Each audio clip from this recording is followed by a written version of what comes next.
नमस्कार, माझ्या चॅनलला तुम्हा सगळ्यांचे पुन्हा एकदा मनपूर्वक स्वागत। तर आज आपण दोडक्याची भाजी अगदी वेगळ्या पद्धतीने करणार आहोत, कारण बऱ्याच जणांना दोडक्याची भाजी आवडत नाही। बऱ्याच घरात दोडक्याची भाजी केली जात नाही का तर आवडत नाही म्हणून। पण आज आपण अगदी वेगळ्या पद्धतीने ही दोडक्याची भाजी करणार आहोत आणि अगदी भन्नाट चवीची अशी ही दोडक्याची भाजी नक्की करून बघा। आता न खाणारे सुद्धा आवडीने खातील आणि लहानांबरोबर मोठे सुद्धा खातील। तर यासाठी ना मी 2 दोडके घेतलेले आहेत। हे साधारण अर्धा किलो तर आहेत। याच्या आता आपल्याला शिरा काढून घ्यायचे आहेत। आधी स्वच्छ धुवून घेतले आणि आता याच्या शिरा काढून घ्यायचे आहेत आपल्याला। दोडके याच पद्धतीचे घेतले पाहिजे आपल्याला यासाठी। तर आधी असं शिरा याच्या काढून घेऊ।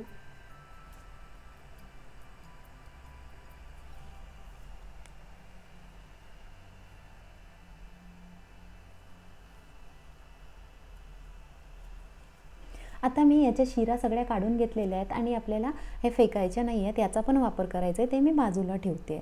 आता शिरे काढलेल्या दोडक्यांचे तुकडे करून घ्यायचे आहेत मोठ्या मोठ्या आकारात अशा प्रकारे। एकच भाजी बऱ्याच पद्धतीने केली जाते आपल्याकडे आणि प्रत्येक पद्धतीनुसार भाजीची चव वेगवेगळी लागते।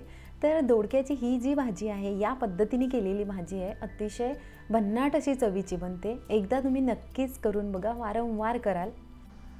सगळ्यात आधी तर आपल्याला हे दोडके स्टीम करून घ्यायचे। त्यासाठी एका पातेल्यामध्ये पाणी ठेवले, त्यामध्ये ही चाळण ठेवली आणि यावर आता हे दोडके ठेवले आणि आपल्याला 5 ते 7 मिनिटांसाठी हे वाफवून घेणार आहोत।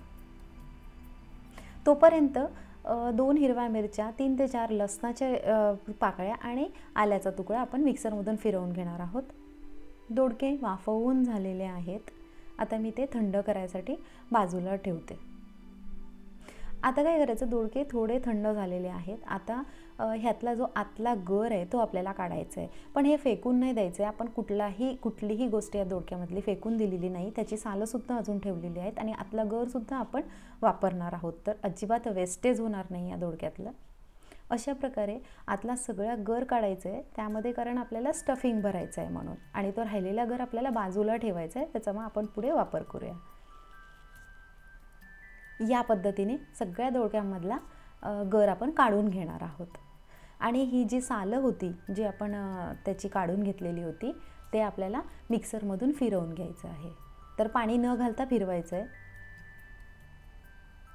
आता एका कढईमध्ये साधारण 2 टेबलस्पून तेल, यामध्ये जिरं आणि 1 बारीक चिरलेला कांदा हे परतवून घ्यायचं छान।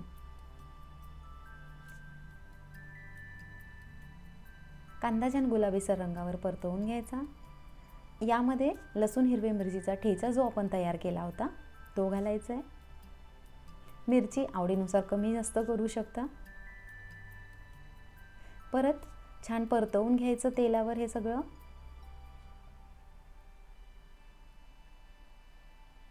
यामध्ये आता 1 टेबलस्पून बेसन घेतलेलं आहे मी चण्याच्या डाळीचं, 1 चमचा लाल तिखट, हळद, अर्धा चमचा धनेपूड, अर्धा चमचा जिरेपूड आणि अर्धा चमचा गरम मसाला।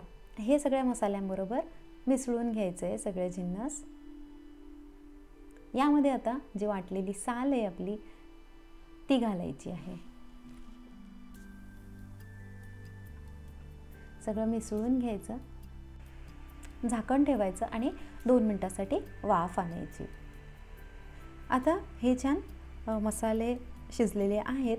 यामध्ये आता मी खोबरा कीस आहे ना 2 टेबलस्पून भाजून घेतलेलं होतं, तर ते सुक्या खोबऱ्याचं कीस घालायचं आहे आपल्याला। त्यानंतर 2 टेबलस्पून शेंगदाण्याचं कूट, यानंतर मीठ चवीला, कारण आपण अजून मीठ नाही घातलेलं आहे, आणि कोथिंबीर हे सगळं घालायचं आणि जो राहिलेला गर होता मधला काढलेला तो सुद्धा घातला आहे। आता हे सगळे जिन्नस परत एकदा शिजलेल्या मसाल्याबरोबर मिसळून घ्यायचं आणि आता हे मिश्रण आपल्याला थंड करण्यासाठी काढून घ्यायचं आहे। तर आता आपलं सारण थंड झालेलं आहे, ते आता आपल्याला दोडक्यांमध्ये भरून घ्यायचं आहे। आपण ना त्यामध्ये जे शिरा होत्या त्या पण वाटून घेतलेल्या आहेत, खोबरं शेंगदाणे ह्याचा वापर केलेला आहे, त्यामुळे अगदी हेल्दी आणि फायबरयुक्त असं हे सारण होतं। अगदी टेस्टी अशी ही डिश तयार होते। सगळ्यामध्ये असं दाबून छान व्यवस्थित हे सारण भरून घ्यायचं आहे या प्रकारे। अशा प्रकारे दाबून अगदी व्यवस्थित भरून घेतलेलं आहे. याच प्रकाराने मी सगळ्या दोडक्यामध्ये हे सारण भरून घेत आहे.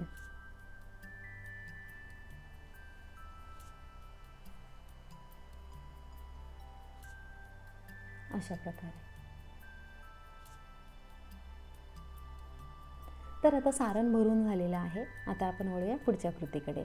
एका कढईमध्ये 2 ते 3 टेबलस्पून तेल घेतलं आणि तेल तापल्यावर त्यामध्ये हे दोडक्याचे पीसेस जे आहेत, तुकडे जे आहेत सारण भरलेले, ते आपल्याला अशा प्रकारे फ्राय करून घ्यायचे. शॅलो फ्राय करून घेते मी या प्रकारे.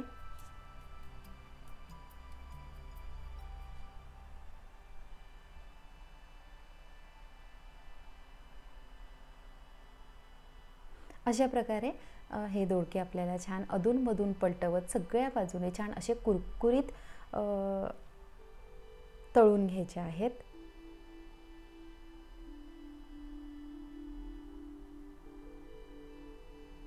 रंग सुरेख आलेला आहे, बघून पण कळतोय. आणि आता आपला दोडका मात्र शिजलेला आहे. सगळ्या बाजूंनी छान असा कुरकुरीत शिजवून घेतलेला आहे. बघू शकता सुरेख रंग आलेला आहे. ही दोडक्याची भाजी तुम्ही टिफिनमध्ये घेऊन जाऊ शकता किंवा घरीसुद्धा डिनरला, लंचला करू शकता. तर याबरोबर भाकरी, चपाती, फुलका काहीही खाता येईल. तर मित्रमैत्रिणींनो, अशा प्रकारे आज आपण अगदी वेगळ्या पद्धतीने दोडक्याची भाजी केलेली आहे. तर तुम्हाला आजचा हा व्हिडिओ आवडला असेल तर लाईक करा, शेअर करा. चॅनलला अजून सबस्क्राईब केलं नसेल तर जरूर सबस्क्राईब करा. पुन्हा भेटूया लवकरच अशाच एका नवीन व्हिडिओसह. Bye bye.